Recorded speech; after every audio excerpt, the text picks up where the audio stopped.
दिल्ली शराब घोटाले के मामले में बीआरएस नेता और पूर्व सीएम केसीआर की बेटी के कविता को ईडी ने गिरफ्तार कर लिया है।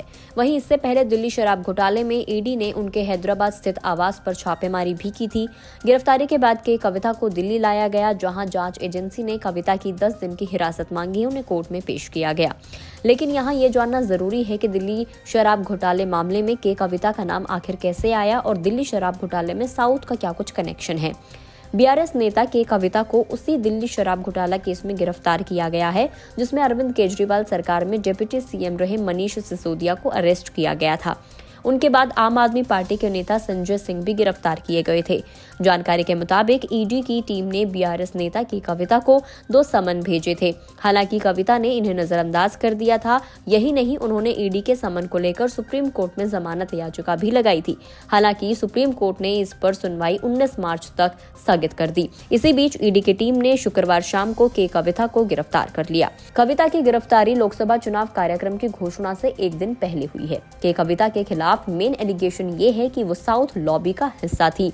उन्होंने दिल्ली एक्साइज पॉलिसी तैयार करने में अरविंद केजरीवाल सरकार के मिनिस्टर्स और दूसरे लोगों के साथ साजिश रची थी। कविता पर दागी कंपनी इंडो स्पिरिट्स में बेनामी निवेश करने का भी आरोप है। ईडी आरोप लगा रही है कि घोटाले में 100 करोड़ रुपए की रिश्वत ली गई और पैसा हैदराबाद से दिल्ली ले जाया गया। दिल्ली शराब घोटाला केस में जांच एजेंसी ईडी ने दावा किया था कि के कविता शराब कारोबारियों की लॉबी साउथ ग्रुप से जुड़ी हुई थी। ये 2021-22 के लिए दिल्ली एक्साइज पॉलिसी में एक बड़ी भूमिका निभाने की कोशिश कर रही थी। ये नीति हालांकि अब रद्द की जा चुकी है। एलिगेशन है कि साउथ के इस ग्रुप और दिल्ली के सत्ताधारी आम आदमी पार्टी के बीच एक डील हुई थी, जिसमें इस ग्रुप ने आम आदमी पार्टी को 100 करोड़ रुपए का पेमेंट भी किया था। जांच एजेंसियों के मुताबिक रामचंद्र पिल्लई ने कविता की तरफ से इस डील में प्रतिनिधि के तौर पर काम किया था। ईडी ने दावा किया कि हैदराबाद के कारोबारी रामचंद्र पिल्लई ने के कविता और दूसरे कथित शराब कार्टेल साउथ ग्रुप को रिप्रेजेंट किया था। ईडी ने पिछले साल सितंबर से अब तक पिल्लई से कम दर्जनों बार पूछताछ की। एजेंसी ने क्लेम किया है कि पूरे दिल्ली आबकारी घोटाले के प्रमुख व्यक्तियों में से वो एक है, जिसमें भारी रिश्वत का पेमेंट और साउथ ग्रुप के सबसे बड़े कार्टेल का गठन शामिल है। ईडी ने कोर्ट को बताया कि साउथ ग्रुप में शरत रेड्डी, जो कि अरबिंदो फार्मा के प्रमोटर हैं, मगुंता श्रीनिवासुलु रेड्डी, जो कि ओंगोल लोकसभा सीट से वाईएसआर कांग्रेस सांसद है, के कविता, जो कि तेलंगाना के पूर्व चीफ मिनिस्टर चंद्रशेखर राव की बेटी है, और दूसरे लोग भी इसमें शामिल हैं।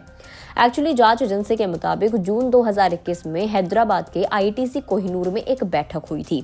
इस मीटिंग में विजय नायर, जो कि आम आदमी पार्टी से जुड़े रहे हैं और events company only much louder के पूर्व सीईओ भी रहे हैं, उन्होंने कुछ फंड्स पर चर्चा की थी, जिन्हें हैदराबाद से दिल्ली ट्रांसफर किया जाना था।